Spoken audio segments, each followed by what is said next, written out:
Hello. The green screen is back. Rejoice. Please clap. So, okay, after my Sigismund video kind of went fucking bonkers, I thought it was only fair if I gave some grace to the other side of this argument I started, which kind of was the intent, kind of wasn't. Regardless, if I was gonna, glaze a Hungarian king, I, might as well, at this point, do the same for someone on the Czech side. The thing is, who would I make a video about? In the Luxembourg dynasty? Fucking Wenceslas? Jobst? Fuck no. No, absolutely not. So, what I'm doing instead, right, is, what about Jan Žižka? This is the guy that murdered 2 crusading armies with a bunch of peasants. So yeah, I'm gonna glaze him a little. Also, it means I can keep holding on to the coattails of KCD2 because I still haven't fucking finished that game. This is because every time I play an RPG, I need to become rich before I do the story. I was gonna make a video about the investiture controversy, which is this whole thing that happened during the Salian period of the Holy Roman Empire, which is like, it's the CK3, it's the Crusader Kings 3 1066 start date. Whatever is happening in the Holy Roman Empire at that period of time, that is the investiture controversy. And it's something I know more about than like the Hussite Wars, but it is so complicated that the script I have written so far is 1,000 words longer than my 30 Years War video, which is 51 minutes long. And it's like 2/3 of the way done at best, maybe more like half. So that's for later. Okay, that's for later. Yeah. Also, I want to thank all you guys for not getting me to 1,000 subscribers, but for getting me to 4,000 watch hours, because that requirement for monetization was a lot harder for me to get than the first one.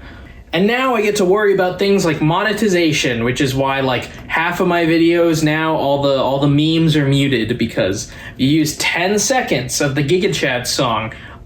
No money for you. In all seriousness though, thank you guys for subscribing. I'm really happy to see something like actually come out of this little side project I have.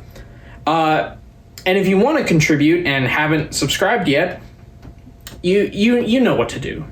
You've been here long enough. And to all my Czech-speaking viewers, I apologize for what I'm about to do to your language. Jan Žižka, as we see him in KCD2, is a rogue captain roaming around as the medieval equivalent of a terrorist, essentially, trying to make life a living hell for Sigismund and his allies by burning down villages that are owned by Sigismund and his allies.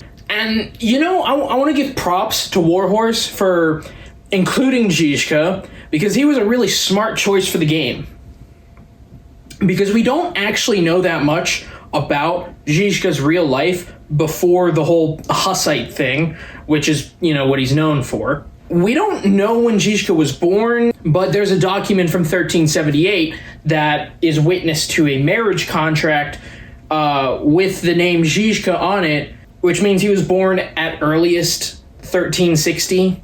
There's some numbers floating around of like 1363. It doesn't really matter.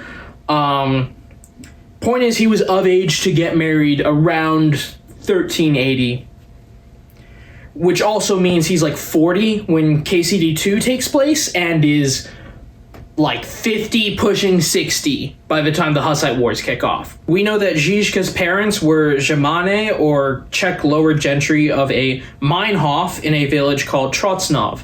which means his father was an administrator for a noble estate. We know he had a lot of siblings, but only 2 are known to history. One is a brother, Yaroslav, and a sister, Anezhka. And that's it. That's literally everything we know about his family. There's a pretty decent argument to be made that the Žižka on the marriage document that I was talking about earlier is Žižka's father, since he would have been 60 in the Hussite Wars. Had the marriage contract Žižka been real Žižka, he would be like 60 during the Hussite Wars, which is really damn old. But to be fair, the Count of Tilly kept fighting until he was like 72 in the 30 Years' War, so it's not impossible. Plus, I think Žižka is a unique nickname for the Žižka that we're talking about, and it apparently means one-eyed. Speaking of eyes, if I had a nickel for every time an extremely influential Czech leader was completely blind by the end of his life, I would have 2 nickels, which isn't a lot, but it's weird that it happened twice. We don't know how he lost his first eye. In KCD2, it's because the Dry Devil accidentally shoots him in the eye when... accident is kind of a misnomer. He shot at Žižka, but he was aiming for here instead of here. But, late medieval handguns were not exactly known for their accuracy. The real-life reason was probably equally stupid. Between 1378 and 1384, Žižka's name appears on, 4-ish property documents that tells us he was not great with money. He was constantly in debt and very poor at managing his finances. There is also a document from 1384 mentioning a wife Žižka had named Catherine.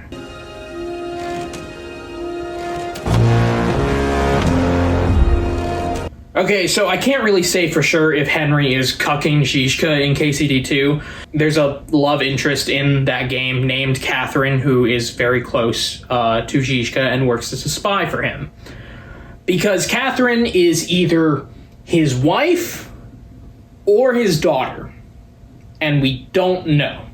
One source I found claims that Catherine was his wife, and another source I found that is of equal verity says he had 2 marriages with unnamed individuals, and they both died early, leaving him with a daughter named Catherine.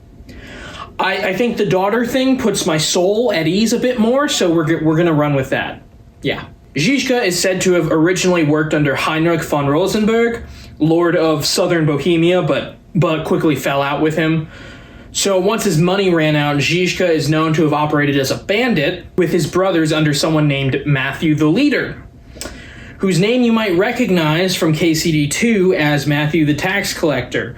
I'd put money on that being a reference, on that digital Matthew being a reference to real Matthew, but I don't actually know, so I'm just gonna... I made it up, but I'm pretty sure it's true. KCD2 takes place in 1403, which is a dubious time in Žižka's life, which is a generous way of putting it, considering how much of his life is dubious. As we don't have any proper records of him from that period of time until 1404, where we know for more of a fact that he started operating as a highwayman. In 1406, he's marked down as an accused bandit in Rosenberg's Black Book, who was the primary victim of his bandit raids, because, I don't know, if I was him, I'd also want to pillage my old boss for everything he's worth. Žižka also has a history of being a mercenary for the highly specific task of capturing fortresses like Hus Castle or Novihrady, or like Nebekov in KCD2. I knew about this little piece of information before having played Kingdom Come Deliverance, so Warhorse, I hate to admit it, but Warhorse got me to Sojak when the one guy called Žižka by his name, and I put all the pieces together, and I was like, Apparently, the attempt to capture Novihrad got everyone in his gang captured, so Žižka had to go into hiding until he could get a royal pardon. How did he get a royal pardon, you might ask? If KCD2's headcanon is true, Žižka was a faithful of King Wenceslas, but we don't really have, like, a ton of evidence of that. We do have some, once again, dubious records, some dubious evidence that he was, A, working for Wenceslas, and B, doing something other than hiding for that period of time. There appears a person in some French documents called Jehan Susk de Bahagne. I can't read French, which sounds a lot like Jan Žižka of Bohemia. So there's this theory that Žižka spent his time after being a bandit being a diplomat for John the Fearless, the Duke of Burgundy, on behalf of Wenceslas. In 1410, we finally get something solid. Žižka appears in the record as a mercenary fighting on behalf of Grand Duke Jogaila of Poland-Lithuania in his campaign against the Teutonic Knights, giving Žižka some experience as to how knights organized and conducted themselves in military operations. This is a surprise tool that will help us later. In 1411, he joins the court of King Wenceslas as a bodyguard and was pretty good at gauging the erratic Wenceslas's bad moods. For those who don't know, later into his reign, Wenceslas got real hooked on the booze, and it made him a little bit unpredictable. So knowing what to do, depending on how much booze Wenceslas had was a pretty valuable skill, and that would probably explain why Žižka's finances improved so much over the next few years. During that time, he would regularly attend the sermons of Jan Hus as the escort of Queen Sophia, bringing him into contact with the Hussite reformers. And the business, we call this foreshadowing. By the time the Hussite Wars kick off in 1419, Žižka is in his mid-50s, has never held command of a significant military force, was a wanted criminal, and is visually impaired. So then how the fuck did he lead the Hussite? Žižka made a very, very important decision that not a lot of people in Bohemia made around the time the Hussite Wars broke out, and he picked a side, like, quick. He was already pretty close to the reformist counselors who Sigismund had dismissed, so he seized the opportunity and took command of the Hussite attacks on Prague monasteries after Wenceslas's death.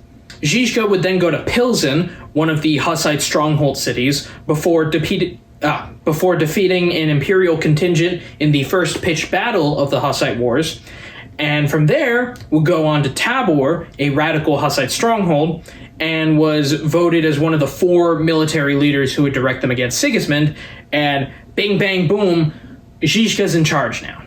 The problem with that, though, is, so yes, Žižka was in charge of the Hussite army, but the word army is very generous for this mob of peasants, is what this was.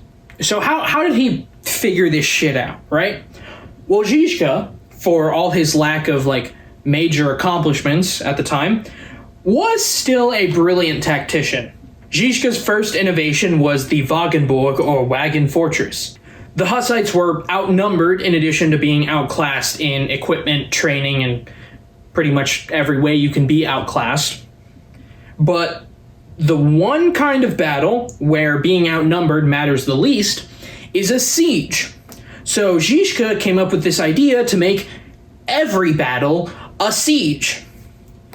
And he did that by creating mobile fortresses out of wagons that his armies used to carry supplies or artillery, and eventually these normal shit wagons became specialized battle wagons. These wagons would be chained together in a square or circle, while camp followers would dig out a giant trench around the fortification. Each wagon would have about 8 crossbowmen assigned, with 2 handgunners and 8 armed with flails, 2 shield bearers, and 2 drivers. As the knights would charge at them, as is the as had been the military doctrine of the day, is run at them and hit them till they die. The Hussites would fire handguns and artillery and crossbows at them until they got in close, and then would begin hitting them with flails. Speaking of flails, I feel the need to elaborate on them a bit because there's a reason Czechia considers them a national weapon of sorts. So a flail, as it was originally created, is an agricultural tool that is used to thresh wheat normally by beating the wheat. But since a lot of the Hussites were farmers, a lot of them happened to have flails, and they served pretty well as weapons with a few key modifications. These aren't morning stars, by the way. These are 2-meter long, 2-section staves, as we would call them in Chinese martial arts. They were made deadly by adding a bunch of metal studs or spikes to the striking head, and were long enough to be able to hit over shields and walls, hence why they were used in the Wagenburg. It's basically take a stick, add a chain to it, and then on the other end of that chain, in a sort of nunchuck style, put a baseball bat full of nails. That's what a flail was. Anyway, once the knights were sufficiently demoralized by getting beaten to death with wheat threshers and losing their expensive-ass war horses to farmers, the soldiers would burst out of the Wagenburg and engage the fleeing enemy with mostly flanking maneuvers as the artillery continued to shell them from behind. This method of battle could deal a lot of casualties very, very quickly. And the Hussites were not in the habit of taking prisoners, so this kind of worked out for them. Meanwhile, Žižka didn't have to spend a lifetime training his soldiers in the art of war, as all the tools were pretty easy to use. And the only time they would be face-to-face with someone who knew what they were doing would be when the enemy was already retreating. As you could probably tell by my description of the Wagenburg, Žižka was also a huge sucker for gunpowder weapons. Pistol is actually derived from a Czech word because Žižka was the first person ever to successfully implement handguns on the battlefield. Howitzer is also a word derived from a Czech word that was used to describe anti-infantry field guns.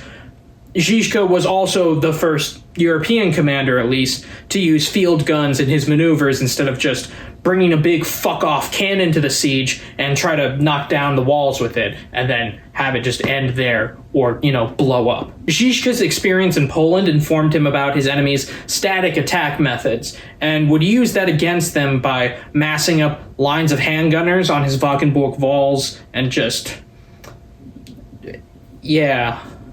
line infantry, baby. During the Hussite Wars, Žižka only ever took one castle for himself near Lidomerice. That can't have been right. That can't have been right. No. Anyway, he only took this one castle that I'm gonna put the name up for myself to. Which made him very notably different from the other Hussite commanders and other contemporaries not involved with the Hussite Wars because, if you were in command of an army, the reason why that's a good thing is you just get to gobble up land like a fucking hungry hippo. However, while Žižka fought for the Hussites, the Hussite faithful were constantly splintering into more and more extreme groups that would try and make all kinds of shit normal. So all the people who are saying normalize this, normalize that, that's a lot of what the Hussite revolt was. At first it was, reasonable stuff like normalize taking wine with communion instead of just bread, or normalize the church not having a fucking dragon's hoard of gold and silver. But there are other sects like this one sect called the Adamites, I think, where basically they wanted to make it illegal to wear clothes and illegal to refuse sex. How very pious of them. Normalize never-ending hatred in your soul. So Žižka had a hand in eliminating elements that strayed a smidge too far from the teachings of Jan Hus, although the Taborites that he was in charge of which was his main army, they were already pretty far gone. Žižka later lost his other remaining eye at the siege of Robbie Castle, making him as blind as John the Blind, the other Bohemian historical commander who went blind. But in spite of that, he continued to command the Taborites. Sigismund made another attempt at Bohemia in 1421. Go watch my Sigismund video if you want to know more about him. And managed to capture the city of Kutna-Hora, which you guys might recognize by its German name as Kuttenberg.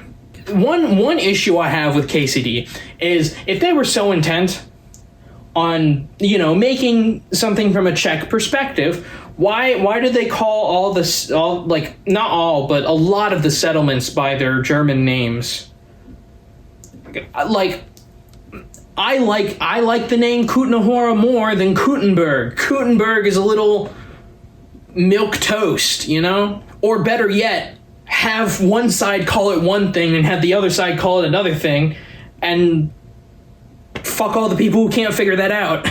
Žižka was camped outside the walls of Kutna-Hora, and Sigismund managed to surround him, but Žižka escaped by pulling off what many historians consider to be the first mobile artillery maneuver in history by setting up all of his field guns on his wagons and then sending the wagons at a full-speed charge at the enemy's lines, guns blazing. After meeting up with reinforcements at Kolin, Žižka turned around and decimated Sigismund's army, putting an end to the Second Hussite Crusade. In the wake of having defeated 2 crusades, Žižka's Taborites got into some internal dissent, fighting against the more moderate Utraquists, and resulting in a civil war between different Hussite sects. Žižka being Žižka managed to defeat the Utraquists. Why is that your name? Utraquists. Once he was called on by the Taborites for aid. Žižka then attempted to invade Hungary, play a little Uno reverse action there. It didn't go too well, but he got out pretty unscathed, only for another civil war to break out among the Hussites. Great going there, guys. Once that's settled, because it was kind of the same thing as the first one, the Hussites decided to go after Moravia, the southwestern region of the traditional Czech lands, which at this point is still controlled by Sigismund. However, Žižka would succumb to an illness on the Moravian front. Modern historians think it was the carbuncle that got him, which I'm not going to show a picture of because it's really fucking gross. But there were theories about arsenic poisoning, and the traditional narrative says he died of plague, which honestly wasn't too far off. That said, it was Žižka's dying wish to have his skin made into a drum so that he could lead the Hussite armies even in death, which, as one does. He was so well regarded by his soldiers that after his death, the soldiers that had formerly been under his command started calling themselves the orphans who had lost their father. Žižka's remains were interred at a church in Czazlau, Czazlau. I'm trying here, guys. But in 1623, Emperor Ferdinand, you can find out more about why that guy's an asshole on my 30 Years War video, would later destroy Žižka's grave because boo Hussites, yay Pope, was that was his whole thing. Anyway, that's the life of Jan Žižka, the hero of the Hussite Wars and the main guy in Czech history, from my understanding. So I want to see from you guys which Soviet bloc country do I need to make fun of to make the most money? That's the new experiment, all right? If you're Hungarian or like the Hungarians or want to troll the Czechs, go watch my Sigismund video. And if you are Czech, like the Czechs, or want to troll the Hungarians/Germans, watch this video again. And then, I don't know, maybe I'll make something for the Slovaks or the the Romanians, or what I really got to do is I need to get deeper into like the Balkans. That's where the good bait is. Who will get me more? Which country do I have to make fun of to get the most views? That's my new mission. That's not my new mission. I don't have any other videos about Soviet bloc countries that I'm looking at right now. But who knows? Maybe I will in the future. Nah, what I have going on right now is the fucking investiture controversy video, which is gonna suck to edit. And my book's cover art is almost done. And when that happens, I'm gonna do a cover reveal, kind of combined with a video about like ancient fan fiction. That's all I'll say about it. Yeah. Anyway, go watch something else. Bye.